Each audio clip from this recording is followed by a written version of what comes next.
आज मी बनवत आहे होळी स्पेशल पुरणपोळी. एकदम मस्त माझ्या स्टाईलमध्ये आणि एकदम छान असे खुसखुशीत बनवून तयार होणार आहेत. हातात घेता बरोबर फुटतात अशा. आणि तुम्ही पाहू शकतात आतमध्ये सारण एकदम छान असं स्प्रेड झालेलं आहे. ॲक्च्युली माझ्या अहोंना ना खाण्यात फार नखरे आहेत. तुम्हाला तुम्ही अगोदर पण सांगितलं होतं. त्यांना पुरणपोळी कशी म्हणजे हातात घेतल्याबरोबर फुटल्या पाहिजेत. त्यांनी एकदा मी बनवलेली होती तर ते बोलत होते की हातात घेतल्याबरोबर फुटल्या पाहिजेत. मग मी थोडंसं दिमाग लावून अशी माझी ट्रिक तयार केली. तर तुम्ही ही ट्रिकसुद्धा वापरू शकतात. तुम्ही आता बघा मी कशी प्रकारे बनवते. अगोदरसुद्धा मी रेसिपी सेंड केलेली होती. तर आता मी काय केलेलं आहे, घेतलेली आहे चणा डाळ आणि ही 400 ग्रॅम चणा डाळ घेतलेली आहे मी. ठीक आहे, हे बघा 400 ग्रॅम चणा डाळ घेतलेली आहे. आता काय करायचं, धुवून घ्यायची आहे. म्हणजे ही कच्चीच घेतलेली आहे, मी अजिबात भिजत घातलेली नाही आहे. आणि ही रेसिपी ना मी कुठून शिकली होती माहिती आहे का, माझ्या सावत्र आईकडून. कारण की मला माहीत नव्हतं कसं बनवायचं ते, तर माझ्या सावत्र आईने दाखवली होती मला. पण ती थोडीशी जरा अलग प्रकारे होती. मी तुम्हाला आता पुढे सांगेलच ती कशी प्रकारे बनवत होती ती. तर मी थोडासा दिमाग लावला आणि मी माझ्या प्रकारे तयार केली ही पुरणपोळी. ठीक आहे, तर आता मी काय केलेलं आहे, 400 ग्रॅम चणा डाळ आहे ना, तर इथे मी 1.5 ग्लास पाणी घेतलेलं आहे, बरोबर 1.5 ग्लास. आणि थोडंसं चिमूटभर मीठ ॲड केलेलं आहे. तुम्हाला हवं असेल तर 1 चमचा तुम्ही तेलसुद्धा त्यामध्ये ॲड करू शकता, पण मी तेल ॲड केलेलं नाही आहे. ठीक आहे, आणि बरोबर मी इथे आता 10 शिट्ट्या घेतलेल्या आहेत. जर तुमच्या कुकरला फटाफट शिट्ट्या होत असतील ना, तर मग तुम्ही 12-13 घेऊ शकतात. पण माझ्या कुकरला एकदम व्यवस्थित शिट्ट्या होतात, तर तसं 10 शिट्ट्याने होऊन जाईल.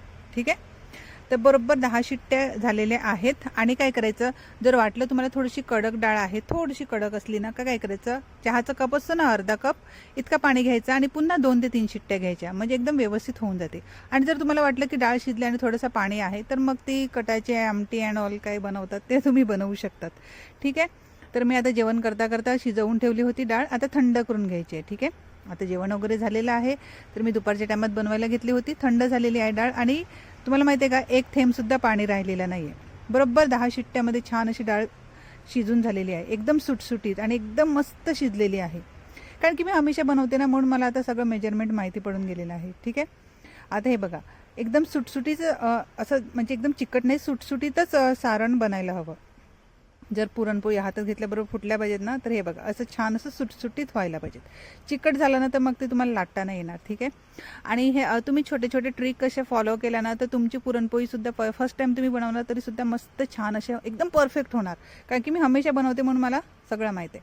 आता सांगू का, आता हे बघा एकदम छान असं सुटसुटीत झालेलं आहे ना. एखादं असं पाहायचं, असं एखाद अशी अख्खी राहिलेली असेल डाळ ना, तर मग काढून घ्यायची. ठीक आहे, आता हे बघा एकदम मस्त स्मूथ झालेलं आहे. आता सगळं असंच आपण वाटून घ्यायचं आहे. ठीक आहे, आता माझी आई म्हणजे सावत्र आई कशी करायची माहिती आहे का, डाळ भिजत डाळ शिजत ठेवायची, कच्ची डाळ. त्यामध्ये थोडीशी शिजली का मग गुळाचं म्हणजे गुळ ॲड करायची. मग ते गुळाचं पाणी व्हायचं, मग ते डाळीचं पाणी गुळाचं पाणी जास्त पाणी ॲड व्हायचं. आणि मग डाळ शिजली का मग ते गुळाचं पाणी वगैरे ते काढून घ्यायची आणि नंतर मग ते त्याला फोडणी लावून पीत राहायची. मग ते गुळाचं पाणी निघून गेलं तर मग ते जास्त पुरणपोळी गोड नाही होणार ना. तर मी थोडीशी ट्रिक वापरली माझीच, की मी आता अशी ट्रिक म्हणजे अशी ट्रिक बनवेल ना की काहीच वेस्ट जाणार नाही, जास्त पाणी वेस्ट जाणार नाही. म्हणून मी आता ही ट्रिक ट्राय केली. तर आता बरोबर माझे 10 शिट्ट्यामध्ये मस्त डाळ होते, शिजून होते, काहीच नाही वेस्ट जात, म्हणजे पाणी वगैरे काही वेस्ट जात नाही. कडाची आमटी अँड ऑल काही बनवायला लागत नाही. ठीक आहे, तर तुम्हीसुद्धा अशी ट्रिक एकदा फॉलो करून बघा. ठीक आहे, तर आता मी इथे वेलची घेतलेली आहे आणि मी जायफळ ॲड केलेलं नाही आहे. माझ्या स्वीट हार्टला जायफळ आवडत नाही म्हणून मी ॲड केलेलं नाही आहे, फक्त वेलचीच घेतलेली आहे. आणि घेतलेला आहे गूळ. आता इथे मी 400 ग्रॅम डाळ घेतली होती ना, तर आता मी काय केलं, हे बघा हे पाव किलो गूळ आहे, म्हणजे 250 ग्रॅम. आणि अजून थोडंसं घेणार आहे मी, हे बघा इतकं म्हणजे 50 ग्रॅम अजून घेणार आहे. तर 400 ग्रॅम डाळला मी गूळ घेणार आहे 300 ग्रॅम, एकदम बरोबर मेजरमेंटमध्ये. ॲक्च्युली मी मेजरमेंट तुम्हाला सांगत आहे, नाहीतर मी असंच स्वतःच्या मर्जीनेच करते, तर एकदम परफेक्टच होते. कारण की आपलं कसं हात बसून जातो ना हमेशा बनवून. तर हे बघा 400 ग्रॅम डाळला मी 300 ग्रॅम गूळ घेतलेला आहे. ठीक आहे, म्हणजे थोडंसं कमी गूळ घ्यायचं, नाही तर मग चिकट होऊन जाईल ना. आणि मी आता जायफळ घेतलेलं नाही आहे म्हणून मी वेलच्या घेतलेल्या आहेत. जरा जास्तच घेतल्या तरीसुद्धा माझे स्वीटहार्ट सांगतात जास्त वेलची कशाला ॲड केली. यांचे असे नखरे असतात ना. ॲक्च्युली मराठी माणसांचे खायला खरंच खूप नखरे असतात. किती चांगलं बनवा तुम्ही काहीतरी ते काढणारच. ठीक आहे, तर आता मी जायफळ वेलची वाटून घेतलेली आहे. आता एक जाड बुडाची कढई घ्यायची आहे. आता आपण पुरण बनवून घेऊया. तर आता काय केलेलं आहे मी, साजूक तूप घेतलेलं आहे.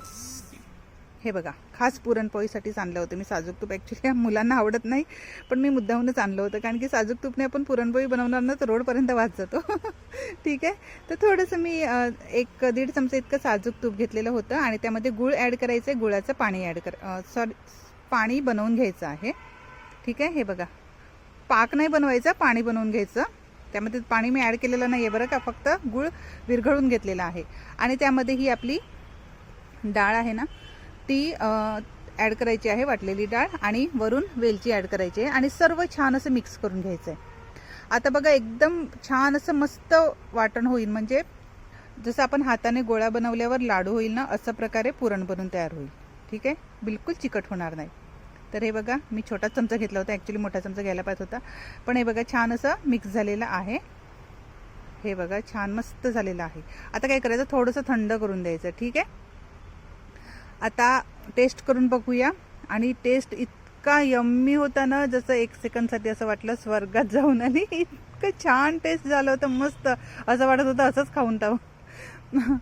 ठीक आहे, तर आता आपण काय करायचं, पीठ मळायला घेऊया. तर आता इथे मी घेतलेलं आहे फक्त मैदा. तुम्ही गव्हाचं पीठ आणि मैदा ॲड केलं तरी चालेल, नुसतं गव्हाचं पीठ घेतलं तरी चालेल, पण मी घेतलेला आहे नुसता मैदा. कधी कधी तर खायला काय नाही होत, म्हणजे काय पुरणपोळी ना मैद्यानेच खूप छान होते, मस्त भुसभुशीत होते. ठीक आहे, तर तुमची इच्छा, जर तुम्हाला गव्हाचं पीठ घ्यायचं असेल तर गव्हाचं पीठ घेऊ शकतात. आता काय करायचं, थोडंसं मीठ ॲड केलेलं आहे त्यामध्ये. आणि आता खुसखुशीत होण्यासाठी मी ॲड केलेलं आहे कडकडीत तेल. 1 छोटी वाटी इतकं कडकडीत तेल ॲड केलेलं आहे. आणि आता चमच्याने मिक्स करायचं बरं का, नाहीतर हाताला सांगेन अय्यो सांगितलं नाही. ते तर सर्वांना माहितीच असते, पण जे फर्स्ट टाईम बनवणार असतील बिचारे त्यांना काय माहिती. तर आता काय करायचं, चमच्याने मिक्स करायचं. थोडीशी हळद घ्यायची, छोटी, म्हणजे चिमूटभर इतकं, छोटा चमचा इतका, अर्धा चमचा, आणि मिक्स करून घ्यायचं छान असं. आता ते तेल आहे ना ते हाताने छान असं पूर्ण स्प्रेड करून घ्यायचं पिठाला. आणि आता थोडा पाणी ॲड करायचं आणि मळून घ्यायचं. आता इथे सुद्धा थोडीशी मेहनत लागेल, कारण की भुसभुशीत होण्यासाठी जरासा आपल्याला मैदा म्हणजे जास्तच वेळ मळून घ्यायला लागेल. जसं आपण पिझ्झा वगैरे बनवतात, पिझ्झाचा डो बनवतात ना, नाहीतर डोनट, नाहीतर लादीपाव वगैरे बनवतात ना, तेव्हा कसे आपण मळून घेतात ना मैदा, त्याच प्रकारे इथे मळून घ्यायचं आहे, म्हणजे 5 ते 7 मिनिटापर्यंत मळून घ्यायचं आहे. ठीक आहे, आणि हे बघा असं, तुम्ही बघा ही कशी मी करते, ही ट्रिक फॉलो करा. हाताने 5 ते 7 मिनिटापर्यंत असं छान असं मळून घ्यायचं आहे. आणि हो, मी झाकून ठेवणार नाही आहे, कारण की मी इतकं मळून घेते ना की एकदम सुपर सॉफ्ट बनतो. आणि मग लगेच मी लाटायला घेते, छान असा सॉफ्ट होऊन जातो ना इतकं मळून. वरून थोडंसं तेल ॲड करायचं आहे आणि लगेच लाटायला घ्यायचं आहे. छोटे छोटे गोळे बनवायचे आहेत आणि लगेच पुरणपोळी लाटायला घ्यायची. ठीक आहे, आता हे बघा छान असं मस्त सॉफ्ट झालेलं आहे. हे बघा, आता बस बरोबर मी 10 मिनिटापर्यंत मळून घेतलेला आहे. आता काय करायचं, लाटायला घेऊया. तर आता एकदम छान असं सॉफ्ट झालेलं आहे आणि छोटे छोटे गोळे बनवून घ्यायचे आहेत. तुम्हाला हवे तसे मोठे छोटे, एकदम जास्त मी मोठे बनवत नाही आहे, कारण की मग कसं तोंडामध्ये मैदामध्ये असेल म्हणून मी छोटे छोटेच गोळे बनवत आहे. आणि आता हे बघा, एक असं छोटीशी गोळी घ्यायची आहे. आणि आता काय करायचं, तुम्हाला हवं तितकं पुरण भरू शकता. ठीक आहे, म्हणजे मी हमेशा बनवते ना, म्हणून मी जरा जास्तच घेत आहे. तुम्ही जर फर्स्ट टाईम करणार असतील ना तर तुम्ही थोडंसं कमी घेतलं तरी चालेल पुरण. ठीक आहे, मी थोडं जरा जास्तच घेत आहे, म्हणजे जास्त पुरण असल्यावर काय होते, पुरणपोळी खायला खूप छान मस्त लागते. ठीक आहे, तर आता अशी पोळी लाटून घ्यायची आहे, छोटीशी पोळी, आणि त्यामध्ये सारण भरून घ्यायचं आहे.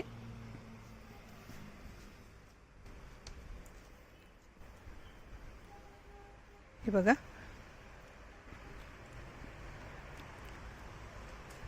आणि आता पॅक करून घ्यायचं आहे. जसं मोदक पॅक करतात ना आपण, त्याच प्रकारे पॅक करून घ्यायचं आहे. आणि थोडंसं हाताने असं प्रेस करायचं, म्हणजे ते सारण असते ना ते पूर्ण लागून जाते पोळीला. आणि आता मी कशी लाटते ते बघा. मी बिलकुल कट केलेलं नाही आहे, तुम्ही पहा. पण मी जरा थोडं फास्टमध्ये दाखवते, नाहीतर मग कसं 3 मिनिटाचा व्हिडिओ होता पोळी लाटायचा. पण तुम्ही पाहू शकतात बिलकुल कट केलेलं नाही आहे. आणि मी इतकी मोठी बनवते ना, म्हणजे आमचे जे चपातीचं भांडं आहे ना त्यामध्ये सुद्धा नाही राहत, इतकी मोठी पोळी लाटते. पण ही थोडीशी अजून लहान झाली, नाहीतर मी खूप मोठी पोळी लाटते, कारण की सवय आहे ना म्हणून. आणि तुम्ही पाहू शकतात बिलकुल फाटलेली नाही आहे, बिलकुल साईडने निघत नाही आहे, कारण की पुरण एकदम छान एकदम व्यवस्थित झालेलं आहे ना, म्हणून हे बघा अजिबात पोळी फाटलेली नाही आहे आणि सारण एकदम पूर्ण स्प्रेड झालेलं आहे. आता काय करायचं, थोडंसं मी साजूक तूप घेतलेलं आहे, थोडंसं गरम करायला ठेवलेलं आहे. तवा जास्त गरम करून नाही द्यायचा, नाही तर टाकताबरोबर लगेच करपून जाईल. ठीक आहे. आणि 10 सेकंद झालं ना का मग लगेच पोळी पलटून घ्यायची आहे. आणि तुम्हाला तेल तूप काही बटर वगैरे काही लावायचं असेल ते लावू शकतात. मी साजूक तूप लावलेलं आहे. साजूक तूपने छान मस्त रोडपर्यंत वास जातो, कारण की मी बनवताच माझी स्वीटहार्ट आलेले म्हणे रोडपर्यंत वास गेलेला आहे पुरणपोळीचा, कारण की साजूक तूपने टेस्टसुद्धा बदलून जातो, खूप छान टेस्ट येतो. आणि हे बघा छान अशी पोळी तयार झालेली आहे. तर सर्व अशाच पुरणपोळ्या आपण भाजून घेऊया. असे 10 सेकंदाने लगेच अशी पलटी मारून घ्यायची आहे. आणि भरपूर असं तेल तूप बटर साजूक तूप काहीसुद्धा भरपूर लावायचं, का छान अशी मस्त खायला एकदम छान लागते पुरणपोळी. ठीक आहे. तर हे बघा छान असे सर्व पुरणपोळ्या फुलून आलेल्या होत्या, म्हणजे छान अशा फुललेल्या होत्या, टूम फुललेल्या होत्या. आणि हे बघा तुम्ही पाहू शकतात सर्व पुरणपोळ्या रेडी झालेल्या आहेत आपल्या. तर तुम्ही ही ट्रिकसुद्धा तुम्ही फॉलो करू शकतात. काही जास्त हे नाही, फक्त कसं डाळच एकदम व्यवस्थित शिजली ना का मग पुरणसुद्धा छान होते आणि पुरणपोळीसुद्धा छान होते. तर मी सर्व पुरणपोळी अशाच बनवून घेतल्या होत्या. तुम्ही ही ट्रिकसुद्धा फॉलो करू शकतात. नाहीतर तुम्हाला ती दुसरी ट्रिक आवडत असेल ना, ती कटाची आमटी वगैरे अँड ऑल, तसं बनवायचं असेल तर तसंसुद्धा बनवू शकता, तुमची मर्जी. बाकी तुम्ही खुश राहा.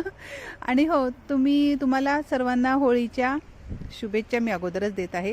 तुमचे छान असे मस्त मस्त माखलेले फोटोसुद्धा तुम्ही सेंड करा. पुरणपोळी बनवा, खा, आणि अजून काय काय बनवतात ते सुद्धा बनवून खा.